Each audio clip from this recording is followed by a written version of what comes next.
Thanks for staying with us. So one of the most important challenges parents go through is how to help their kids have proper routine to increase optimal learning across all ages. Many parents struggle with ensuring that they have proper different activities for their children to have. How do we begin as parents to know what's best for our children, how to give them that optimal learning outcomes for their age? Joining us now is Anya Omajuwa-Oteri, an educationist whose niche is in foundational learning. She'll be discussing how important it is for parents and guardians to get education right at the foundational stage. Welcome to the show, madam. Thank you. It's good to have you. You can call us on 08127053687, 09139076948. You can also tweet to us at TVC Connect. Please hashtag YourViewTVC so we can read your tweet.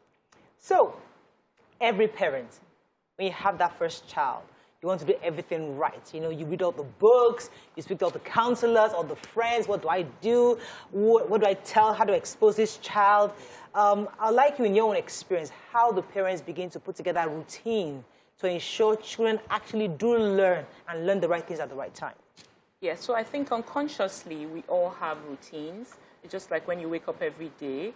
After a while, your body starts observing when you wake up. And even in our traditional settings, when a child is born, you know, when the mother or the mother-in-law is around, they come, they probably give the child a bath at the same time. Routine is actually already starting. So you could continue like that. And as the children get older, ensure that the whole house is in tune with what you want to achieve, you know, and ensure that you have things planned. Let the day not just go randomly. Actually put things in place for children to know what comes next, because it helps a lot with learning. For one, it helps with memory, because you know what happens now, what's happening next, and yeah, it helps with cognitive development. It also helps with a lot of vocabulary as well. So putting a routine in place is actually one of the first things that young parents should do. So I won't say I'm an OG in parenting, but I didn't maintain a proper routine till now, and I'm hearing you, and actually it makes a lot of sense. Like, it will save me a lot of stress if I'd created this routine. How do we reintroduce routine into a child that you've left into doing whatever they want to do? Well, I think the best thing to do is to start by not changing anything really. Look out for the things you already do. For instance, we all wake up at a particular time. We all have a bath. We all have bedtime. We all have reading time. So you just try and restructure it. I always advise parents to start a bit easy, so it's not such a shock to the children. Right. So start with something easy, like, okay, what are we going to do the night before to make the morning successful? So perhaps we should pack our bags the night before, you know, and then get everything ready, wake up at a particular time. Don't have specific, schedules will have timings, but routines are just the things you do to ensure that you get, or you stay on schedule. So put bath time in place, let everybody in the house know what we want to achieve, yes, and then you just sequence everything. And So what are the ages and what are the age-perfect routines that a child must have? Because I have a problem with my second child. I had to wake him up at 4 and bathe him. So now that he's growing, this child psychologist says he needs 11 hours of sleep, and we're having difficulty making it up. The boy is hyperactive. He doesn't nap in the afternoons. To get to sleep at night is the problem. This morning he woke up, even though I was trying to get him to sleep more. So how do I gauge age-appropriate routines that can assist him? Okay, so for a child, how old is your child? 5 now. Okay, so for a perfect example for a 5-year-old will be to ensure that you have an evening routine that tires him out. So he must be able to play and get really tired. A person who is tired will go to bed. Yes, so let the whole house be structured in such a way that you ensure that you have playtime. After playtime, get ready for supper, have a bath, a shower, and then let everything just transition from one point to the other. It really helps with the planning. So if he's tired, he's sweated a lot, and then he goes to take a shower, and then he has a meal. And then there's one good thing that really helps the evening routine is a bedtime story. So children look forward to a bedtime story, because a bedtime story is not just a routine. It's actually some emotional bonding, if you like, because you cuddle with your parents. So if children know that they will always get a cuddle and some private time with mom or dad, then they look forward to it. And he knows that going to bed is not such a bad thing. It actually means staying with mommy for some time, being cuddled, and that emotional bonding goes on. Yeah. That's, I was just, I'm having this discussion with my daughter about my niece, about the kind of books I can give her to read. And she's very, very mature.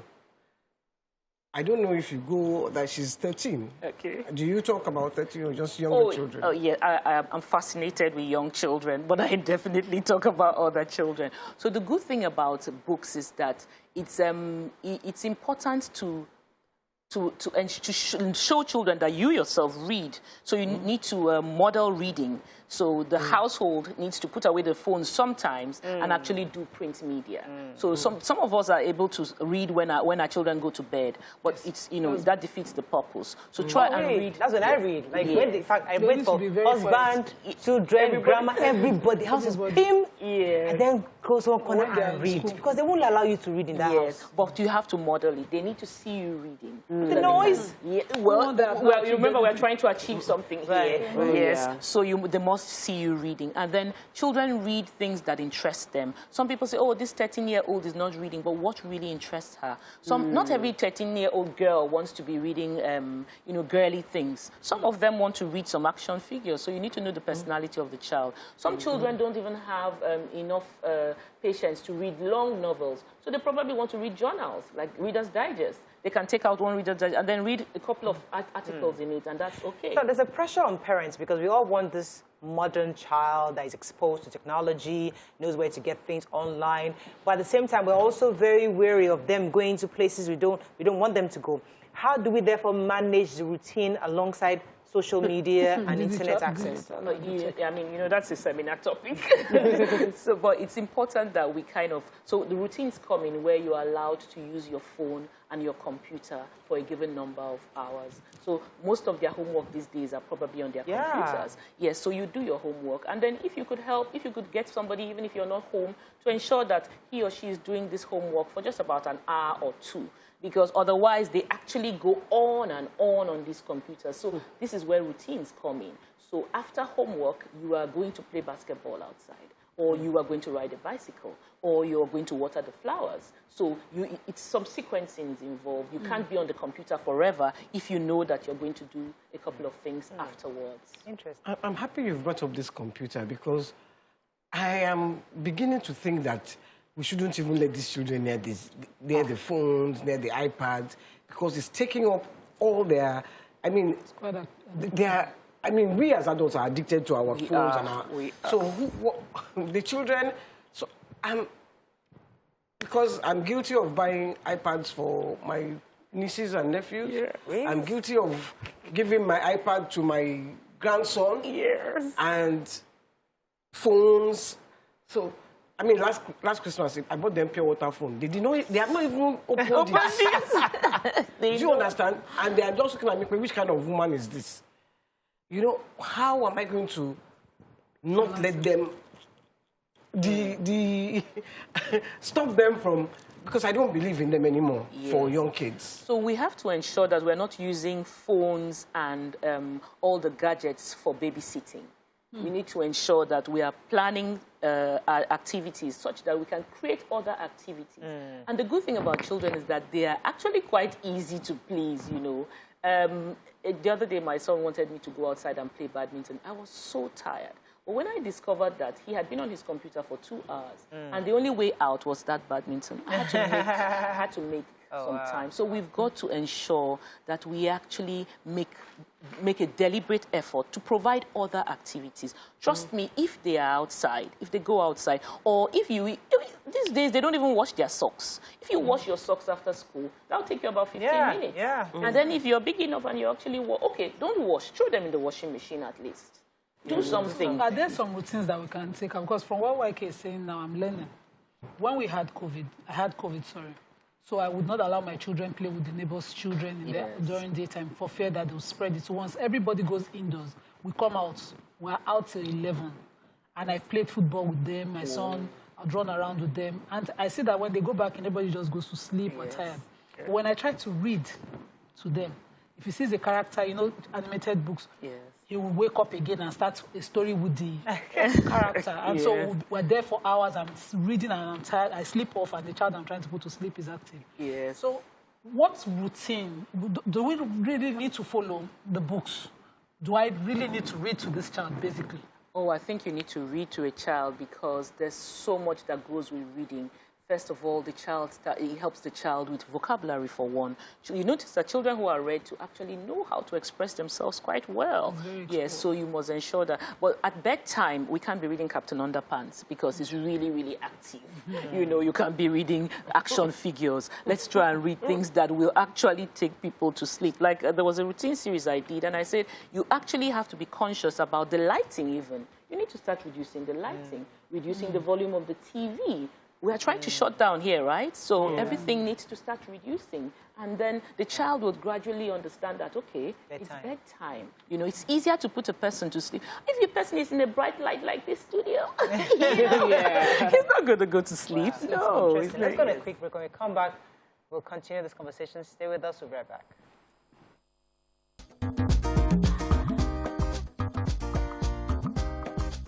Stay tuned. Your View will be right back. Thanks for staying with us. We're still talking about children and routines. Before the break, I know we're talking about teenagers. How do you start routine when children are not used to having routines? But in the case of homework, TV time, lesson teacher time, you know, there's just so much of that. I mean, do you think we're overcrowding these kids with these back-to-back routines? Or it's just sometimes people feel overwhelmed that there's just so much this child is going through, all the subjects in school. How would you advise parents to organize all these things? Well, sorry, I love what Mariah just said about the homework because it's very, I find that, they're in school, they don't get home till 4, 5, and then they have homework, they have lessons till like 7. What time do they have to themselves, these poor kids? So I think the truth is, childhood is a preparation for adulthood. Childhood is a rehearsal for adulthood. So we are busy, so our children will be busy. So we need to help them to plan and sort out how they can go about achieving all that's in front of them. So that's where the routines come in. So if you come back from school, and if you check some of these homeworks, I know some homeworks are quite a lot, but if you check some of these homeworks, some of them don't take up to 10 minutes to do. But the concentration. Yeah. So somebody has a 10-minute homework to do, but they stay on the computer. Things pop up. They go to one site. They come back. So homework that could take 20 minutes ends up taking about 1 hour. And for them, that's 1 hour on the screen, which they like. So with a little more supervision, they could get the homework out of the way faster. Some days are more difficult because they're like a project, and that would take some time. That's different. But on a normal day, the homework is not as much as the children make it seem. So with a little more supervision, you'll find out that you can actually finish fast. And then if you include other things like, you know, doing a few chores and then going outside, we only have so many waking hours. So routines will actually help you achieve what's on your plate.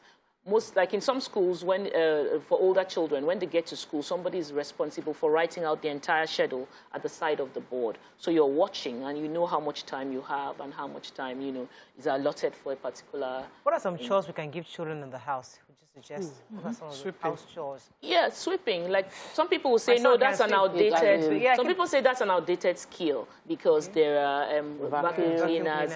But there are some parts of the chair that the vacuum cleaner may never... So I think it's still, culturally, I think children should still learn one of those things. And then they can feed the dog. They can leave their beds. At least you can put off the security lights.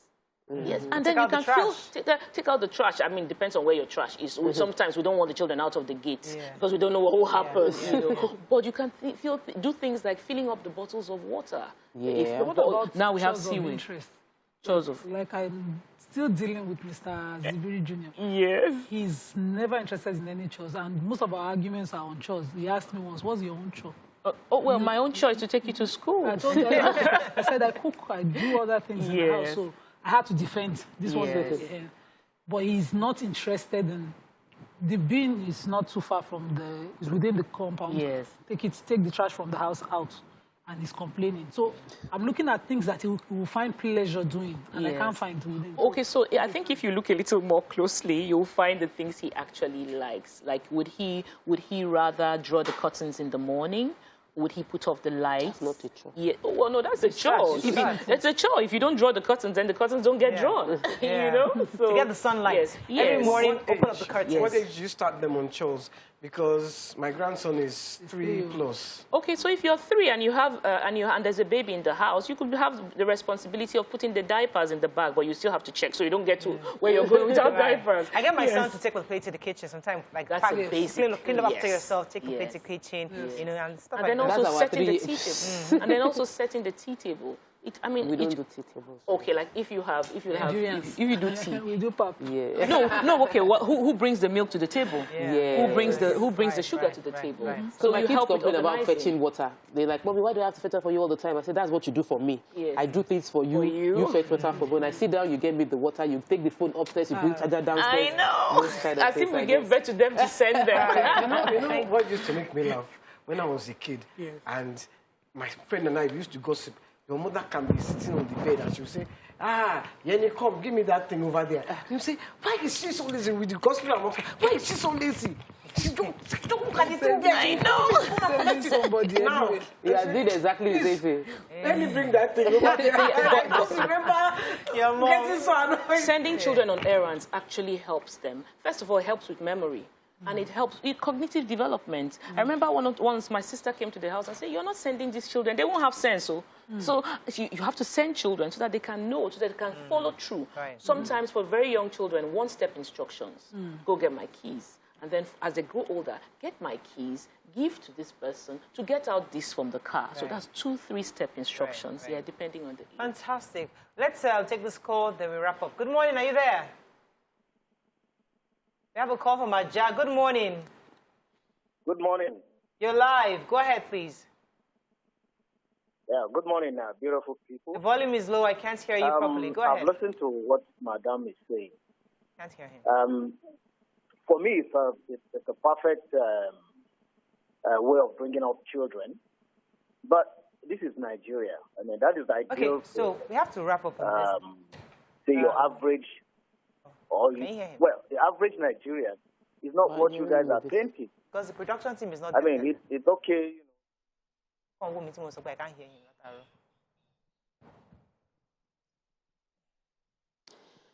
Who likes Okay, TV? thank you very much. So that, I mean, finally, your final words. What's your final advice to parents as we wrap up right now?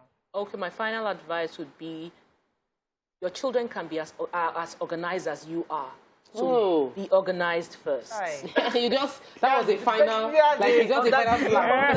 Under the belt. Under the belt. Oh my God. Check yourself Check before you wreck yourself.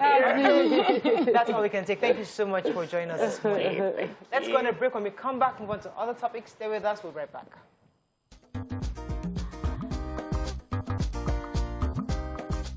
Stay tuned. Your view will be right back.